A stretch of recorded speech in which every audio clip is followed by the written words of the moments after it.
हाँ तो मेरे प्यारे लॉलीपॉप, कैसे हो आप सभी। आई होप कि आप लोग बहुत अच्छे होंगे और अच्छे से स्टडी आप लोग कर रहे होंगे। इस वीडियो में मैं क्या बताने वाला हूँ यहाँ पे देख सकते हैं। तो अभी मैं बताने वाला हूँ क्लास 10th है ना, साइंस का चैप्टर 11 जिसका नाम है विद्युत। हालांकि इस चैप्टर को हम समाप्त कर चुके हैं। तो अभी हम क्या करने वाले हैं, तो पेज के जो प्रश्न होते हैं उसको हम सॉल्व करने वाले हैं। ये हमारे पास पार्ट 3 रहेगा। अब आप कहेंगे पार्ट 1 पार्ट 2 में क्या किया, तो उसमें भी हमने क्या किया था, पेज के प्रश्न को ही हम सॉल्व किए थे, बिल्कुल जो इस टाइप के क्वेश्चन दिए गए थे, है ना। तो जैसा कि आप देख सकते हैं इस प्रश्न में टोटल 5 प्रश्न दिए गए हैं। पांचों प्रश्न को हम कंसेप्ट के साथ समझने का पूरा प्रयास करेंगे, है ना। इससे पीछे जितने भी सारे चैप्टर है, मैथ हो गया, साइंस हो गया, उन सभी का लिंक डिस्क्रिप्शन बॉक्स में मिल जाएगा या फिर आप प्लेलिस्ट में जाकर के देख सकते हैं। तो चलिए शुरू करते हैं। देखिए यहाँ पे क्या कहता है मेरे भाई, पहला क्वेश्चन क्या कहता है, कहता है क्वेश्चन कि किसी चालक का प्रतिरोध किन कारकों पर निर्भर करता है। किसी चालक का प्रतिरोध जो है वो किन कारकों पर निर्भर करता है या किन बातों पर निर्भर करता है। जैसे कोई चालक तार है और चालक तार में अगर कोई प्रतिरोध है, मतलब चालक तार आप तो जानते ही हैं कि किसी चालक तार में प्रतिरोध होता ही है, ठीक है। तो वो जो प्रतिरोध है किस बात पे निर्भर करता है वो आपको बताना है। जैसे कि चालक तार की मोटाई है ना, तो उसका प्रतिरोध अलग रहेगा। चालक तार की मोटाई कम है तो उसका प्रतिरोध अलग रहेगा।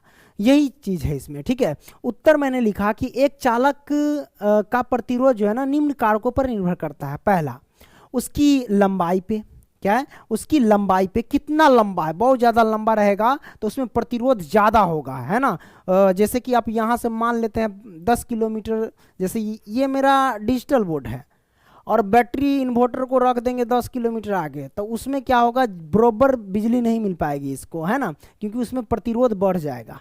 क्लियर, ये आपने समझ लिया। दूसरा क्या है, तो उसका अनुप्रस्थ काट के क्षेत्रफल पे, अनुप्रस्थ काट की क्षेत्रफल एक प्रकार का समझिए कि मोटाई। अनुप्रस्थ काट के क्षेत्रफल जो होते हैं वृत्त के क्षेत्रफल के बराबर। जैसे कि कोई चालक तार होता है, ये हमारे पास चालक तार है, तो कोई चालक तार होगा, अगर कोई तार होगा उसकी अगर काट के देखेंगे कटर से, ठीक है, तो ऊपर वाला भाग आपको क्या नजर आएगा, राउंड नजर आएगा, गोलाकार, मतलब इस तरीके से राउंड नजर आएगा, गोलाकार। तो ये जो गोलाकार है ना वही अनुप्रस्थ काट का क्षेत्रफल है। और अनुप्रस्थ काट का क्षेत्रफल किसके बराबर होता है, तो वृत्त के क्षेत्रफल के बराबर। क्यों, क्योंकि ऊपरी भाग वृत्ताकार होता है, गोला होता है, इसलिए। समझ रहे हैं ना, वृत्ताकार होता है। तो ये आपने क्लियर कर लिया। हेलो हेलो हेलो, हाँ ठीक है। तो ये आपने समझ लिया अनुप्रस्थ काट का क्षेत्रफल। दूसरा, चालक की प्रकृति पे, यानी चालक पदार्थ की प्रकृति पे, ठीक है, उसका स्वभाव, है ना, ऐसे कह सकते हो। मोटा है, लंबा है, पतला है, ऐसे कह सकते हो। ये आपने समझ लिया भाई, question 1। Question number 2, question number 2 क्या कहता है, समान पदार्थ के दो तारों में यदि एक पतला तथा दूसरा मोटा हो तो इनमें से किसमें विद्युत धारा आसानी से प्रवाहित होगी जबकि उन्हें समान विद्युत स्रोत से संयोजित किया जाता है। मतलब जैसे कि आपको एक मोटा तार दे दिया, एक क्या है, पतला तार है, लेकिन तार की प्रकृति एक ही है, ठीक है, बस उसमें क्या किया, एक को मोटा कर दिया, एक को पतला कर दिया है, और विद्युत उसमें गुजारा जा रहा है। जैसे मोटा में गुजारा जा रहा है वैसे ही पतला में भी गुजारा जा रहा है, ठीक है। तो इन दोनों में बताना है कि किसमें विद्युत जो है अच्छा से बहेगा, है ना, किसमें प्रतिरोध जो है वो ज़्यादा होगा, किसमें कम होगा, वो बताना है। तो याद रखना, जो मोटा तार होगा ना, जो मोटा तार होगा और जो पतला तार होगा, ठीक है, तो मोटा तार में क्या होता है, प्रतिरोध जो होते हैं ना वो कम होते हैं, और पतला तार में क्या होंगे, प्रतिरोध ज्यादा होगा। क्यों, पतला की अपेक्षा बात कर रहे हैं, पतला की अपेक्षा मोटे तार में क्या होगा, प्रतिरोध इसमें क्या होगा, कम होगा, ठीक है, इस बात को ध्यान रखना। लेकिन ये मोटे की अपेक्षा पतले तार में प्रतिरोध ज्यादा होगा। तो यहाँ पे हमने क्या लिखा, विद्युत धारा जो है ना मोटे तार में आसानी से प्रवाहित होगी। विद्युत धारा क्या मोटे तार में आसानी से प्रवाहित होगी, क्यों, क्योंकि उसमें विद्युत धारा यानी उसमें प्रतिरोध जो है, देखिए प्रतिरोध किसे कहते हैं, जो धारा के प्रवाह का विरोध करे, यानी विद्युत धारा को रोके, है ना, समझ रहे हैं ना, उसे कहते हैं। तो जो मोटा तार होगा ना उसमें प्रतिरोध कम होगा, ठीक है। तो वही है कि विद्युत धारा मोटे तार में से, है ना, आसानी से प्रवाहित होगा। क्यों, क्योंकि मोटे तार का प्रतिरोध पतले तार के प्रतिरोध की अपेक्षा कम होती है, इसलिए, ठीक है, वही चीज मैंने लिखा, कोई दिक्कत नहीं है। मोटा तार है और पतला तार है, तो पतला तार में प्रतिरोध क्या होगा, अधिक होगा, और मोटा तार में कम होगा, ठीक है। जितना प्रतिरोध कम होगा उतना बिजली बढ़िया से बहेगा, समझ रहे हैं ना। और जितना प्रतिरोध ज़्यादा होगा फिर दिक्कत हो जाएगा वहाँ पे, समझ रहे हैं ना। अब मान लेते हैं कि अब विद्युत हीटर जो होता है ना आयरन करने वाला, उसमें लगा देंगे पतला तार, उजलिए के राख हो जाएगा, समझ रहे हैं ना। अब ये हम देख लिए। अब यहाँ पे देखो तीसरा प्रश्न क्या कहता है। तीसरा प्रश्न कहता है कि मान लीजिए किसी वैद्युत अवयव के दो सिरों के बीच विभवांतर को उसके पूर्व के विभवांतर की तुलना में घटाकर आधा कर देने पर भी उसका प्रतिरोध नियत रहता है, तब उस अवयव से प्रवाहित होने वाली विद्युत धारा में क्या परिवर्तन होगा, ऐसा आपसे पूछा जा रहा है। कोई दिक्कत नहीं, बड़ा सिंपल सा क्वेश्चन, याद रखिए कि कहता है मान लीजिए किसी वैद्युत अवयव के दो सिरों के बीच विभवांतर को, क्या कहता है, विभवांतर को उसके पूर्व के विभवांतर, कहता है विभवांतर को उसके पूर्व के विभवांतर की तुलना में घटाकर आधा कर देता है, इतना याद रखना, कर देने पर भी उसका प्रतिरोध नियत रहता है, यानी प्रतिरोध में कोई चेंज नहीं होता है, तब उस अवयव से प्रवाहित होने वाली विद्युत धारा में क्या परिवर्तन होगा, यानी विद्युत धारा में क्या परिवर्तन होगा वो आपको बता देना है। हेलो है ना। तो ये तो बड़ा सिंपल है। सबसे पहली बात है कि मान लो कि ये हमारे पास क्या है, ये प्रतिरोध है, ठीक है।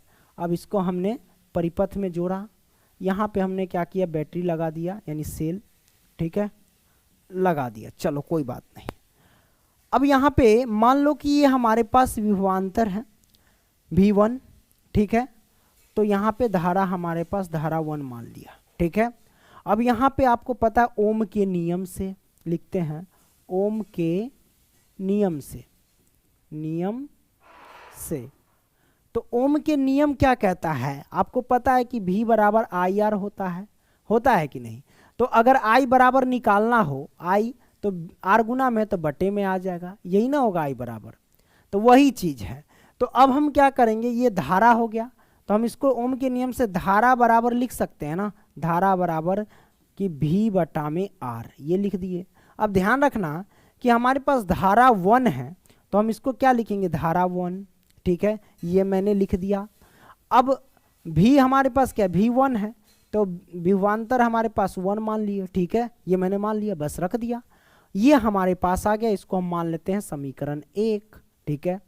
अब आगे कहता क्या है, आगे क्या कहता है भाई कि पूर्व के विभवांतर, अगर मान लो कि ये मैंने परिपथ बनाया, अब आगे जो परिपथ बनाएंगे वो अगला परिपथ हो जाएगा, तो पूर्व कौन होगा, ये होगा, यानी पिछला, है ना। तो हम पहले एक और बनाते हैं, ये, अरे चलना मेरे भाई, ये हमारे पास प्रतिरोध, ठीक है, मतलब ये R की वैल्यू है, ये हमारे पास R है, ठीक है।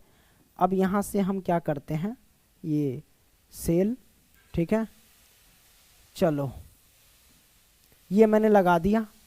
अब देखो मेरे भाई, यहाँ पे हम क्या करते हैं कि विभवांतर यानी V2 हम देते हैं, V2 नहीं सॉरी V1, क्योंकि यहाँ पे ऐसे समझो, कंसेप्ट यहाँ पे समझना होगा, क्या कंसेप्ट है जो समझो। यहाँ पे क्या कहता है भाई कि विभवांतर को उसके पूर्व के विभवांतर की तुलना में घटाकर आधा कर देता है, मतलब ये मैंने बनाया, इसमें जो विभवांतर होगा तो इसका पूर्व का विभवांतर कौन है, तो पूर्व का विभवांतर ये होगा ऊपर वाला V1 पिछला, तो V1 का क्या कर देता, आधा कर देता है, मतलब V1 बटा में 2 आधा कर दिया, ठीक है। और धारा हमारे पास क्या हो जाएगा, धारा 2, ठीक है, ये धारा 1 ये धारा 2 इसमें परिपथ में, ठीक है। तो ये हमारे पास आ गया। अब हम क्या कहेंगे, ओम के नियम से निकालेंगे, फॉर्मूला क्या होता है, I बराबर, यानी धारा बराबर क्या होता है, V बटा R होता है। तो V का मान क्या हमारे पास, V का मान है V1 बटा 2, तो V के जगह पे V1 बटा में हमने 2 रख दिया, बराबर धारा कितना है हमारे पास, धारा यहाँ पे 2 माने हैं, तो धारा के जगह पे 2 रख दो, धारा 2, ठीक है, ये मैंने कर दिया। अब ये हमारे पास आ गया, तो V1 बटा 2 को हम क्या लिख सकते हैं, है ना, इसको हम ऐसे लिख सकते हैं क्या, सॉरी R कहाँ गया, R छोड़ दिया मैंने, सॉरी, V1 देखो, V के जगह पे V1 बटा 2 आ गया, लेकिन बटा में R है तो बटा में R रखो, हमने रख दिया R, कोई दिक्कत नहीं, दिक्कत मेरे भाई, ओके। और ये धारा 2, अब यहाँ से हम क्या करेंगे, तो मेन बटा तो हमारे पास ये है ना, मेन बटा ये है, तो इसके नीचे एक छिपा रहता है कि नहीं, छिपा रहता है। अब यहाँ से हम क्या करेंगे मेरे भाई, V1 बटा में 2 है तो 2, भाग है, भाग को गुना में ले जाएंगे तो 1 ऊपर और R नीचे आएगा और बराबर में धारा 2। ठीक है, ये हमारे पास आ गया। अब इसको हम क्या लिख सकते हैं, V1 से 1 है तो आप ऐसे लिख सकते हैं क्या, V1 है तो V1 और ये R, देखो गुना करेंगे तो हम देखो 2 को इधर कर देते, R को इधर कर देते, कोई दिक्कत, R को इधर कर देते और गुने में 1 है तो 1 और 2 को नीचे कर देते, मतलब R और 2 में हेर फेर कर दिया, क्योंकि बट्टा में है, इधर भी कर सकते उधर भी कर सकते, गुना करेंगे तो वही आ जाएगा, है ना। देखो R और 2 में गुना करेंगे तो क्या होगा 2R, और यहाँ भी 2R में गुना करेंगे तो क्या होगा 2R होगा। ठीक है, तो इस चीज़ को ऐसे हमने लिख दिया, कोई दिक्कत नहीं दिक्कत, और बराबर में हमारे पास क्या हो जाएगा धारा 2। अब याद रखो कि हमारे पास V1 बटा R का मान कितना है, तो V1 बटा R का मान है धारा 1, V1 बटा R का मान क्या, धारा 1, तो V1 बटा R के जगह पे हम क्या रख सकते हैं, धारा 1 रख सकते हैं। तो इसको हम इधर सॉल्व करते हैं। ठीक है, तो यहाँ पे लिख देते हैं समीकरण 1 से, समीकरण 1 से क्या लिख देते हैं भाई, V1 बटा R के जगह पे धारा 1 रख दिया हमने, धारा 1 रख दिया और गुने में 1 बटा में 2 रख दिया, बराबर में क्या है धारा 2 है तो धारा 2। अब देखो धारा 1 से 1 में गुना करेंगे तो धारा 1 रहेगा, है ना, और बटा में 2 तो 2 और बराबर में धारा 2। तो हमारे पास विद्युत धारा का क्या हो गया, आधा हो गया, यानी विद्युत धारा क्या हो गया, आधा हो गया। कहता ना कि विद्युत धारा में क्या परिवर्तन होगा, तो विद्युत धारा क्या हो जाएगा, आधा हो जाएगा। ठीक है, तो इसका आंसर वही होगा, आंसर विद्युत धारा जो होगा ना वो आधा हो जाएगा। ठीक है,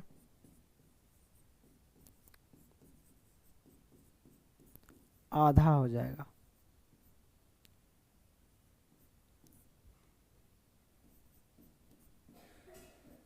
ठीक है, ये मैंने कर दिया, तो ये हमारे पास आंसर निकल करके आ गया तीसरा का। अब आगे बढ़ते हैं, चौथा प्रश्न क्या कहता है, विद्युत टेस्टरों तथा विद्युत स्त्रियों के तापन अवयव शुद्ध धातु के न बनाकर, यानी शुद्ध धातु के न बनाकर किसी मिश्र धातु के क्यों बनाए जाते हैं, ऐसा आपसे पूछा जा रहा है ना।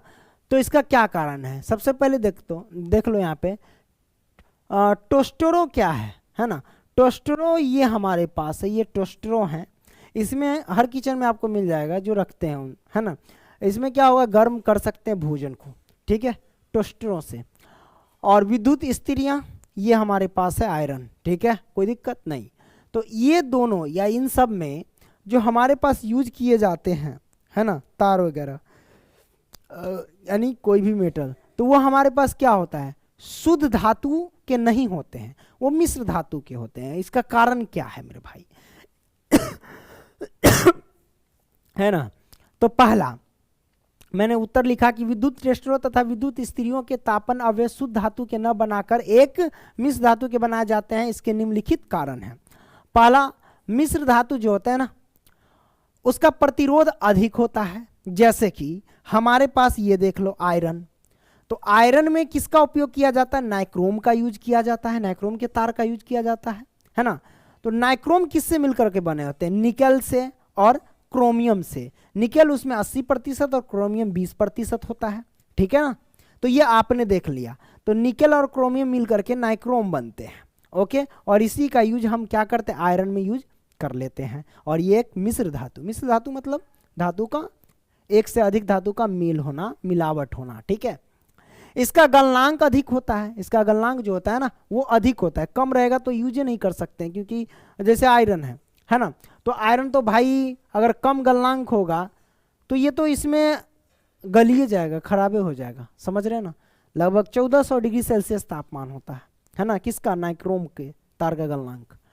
इसका गलनांक अधिक होता है, उच्च तापमान पर इसका ऑक्सीकरण नहीं होता है, ज़्यादा हीट होगा तो इसका ऑक्सीकरण नहीं हो पाता है, ठीक है। तो ये आपने देख लिया चौथा। आगे बढ़ते हैं, पांचवा क्या कहता है कि निम्नलिखित प्रश्नों के उत्तर तालिका 11.2 में दिए गए आंकड़ों के आधार पर दीजिए। ऑप्शन ए में क्या था, आयरन तथा मरकरी में कौन अच्छा विद्युत चालक है, और बी में कहता कौन सा पदार्थ सर्वश्रेष्ठ चालक है। देखिए आयरन और मरकरी की अपेक्षा जो होगा ना सबसे अच्छा चालक जो होगा ना वो होगा लोहा। क्या होगा, लोहा, क्योंकि मरकरी की अपेक्षा जो है ना लोहे का प्रतिरोध क्या होगा, कम होगा, लेकिन मरकरी में ज्यादा हो जाएगा। किसके अपेक्षा, तो लोहे के अपेक्षा प्रतिरोध, मतलब मरकरी के अपेक्षा लोहे का प्रतिरोध क्या होता है, कम होता है, और लोहे के अपेक्षा मरकरी में प्रतिरोध क्या होता है, ज्यादा होता है। ठीक है, तो उत्तर मैंने ए का लिखा कि आयरन मरकरी की अपेक्षा, है ना, अच्छा विद्युत चालक है। आयरन जो है मरकरी की अपेक्षा अच्छा विद्युत चालक है, क्योंकि आयरन का अवरोध जो है ना, अवरोध या प्रतिरोध मरकरी की अपेक्षा कम होती है। बी में लिखा मैंने, क्या है क्वेश्चन, कि कौन सा पदार्थ सर्वश्रेष्ठ चालक है, तो चांदी सर्वश्रेष्ठ चालक है, सबको पता है ना। सबसे अच्छा चालक कौन होता है, तो चांदी होता है विद्युत का, क्योंकि इसका अवरोध या फिर यानी यूं कह ले प्रतिरोध न्यूनतम होता है, 1.06 गुने 10⁸ ओम होता है, याद रखना। ठीक है, यानी कितना प्रतिरोध होता है किसका, तो चांदी का, चांदी के तार में तो 1.60 गुने 10⁸ ओम होता है। ठीक है, ये आपने देख लिया। तो ये पांचों प्रश्न आपने समझ लिया। वीडियो पसंद आया तो लाइक करना, दोस्तों को भी शेयर करना। ठीक है, मिलते हैं अगली वीडियो में, तब तक के लिए बाय।